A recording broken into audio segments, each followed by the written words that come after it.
Zoonosis. Much of humanity has grown intimately familiar with this term over the past 2 years. It describes an infectious disease caused by a pathogen that has jumped from an animal to a human, after originating in some creature, likely a bat, and then potentially infecting an intermediary species, perhaps a pangolin, raccoon dog, mink, or fox. SARS-CoV-2 leapt into humans and spread across the world, causing the disease COVID-19. We are the virus' primary hosts now, thanks wild animals. But infection is a two-way street. Yes, pathogens like coronaviruses can spill over from animals to humans, but they can also spill back from humans to animals. This concept was the focus of a recent review published in the journal Ecology Letters. With all the attention zoonoses have been receiving of late, an international team of experts in ecology, microbiology, and infectious disease sought to shine a light on when and how humans pass diseases to animals, a process called reverse zoonosis or spillback. Reviewing the scientific literature, they found 97 documented instances. Roughly half of these occurred in captive settings like zoos, where humans are regularly in contact with wild animals and are far more likely to notice their maladies. 60% of the total cases were in non-human primates like chimpanzees and gorillas, which are closely related to us and thus more susceptible.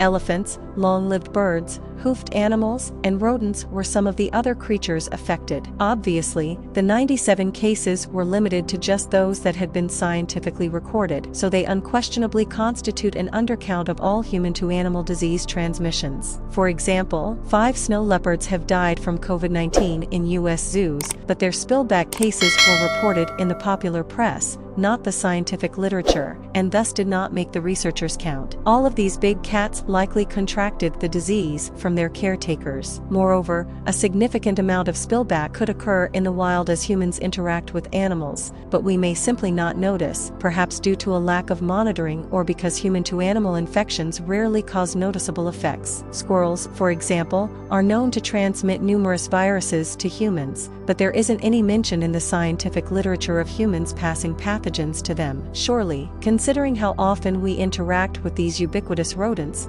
we have infected them with something.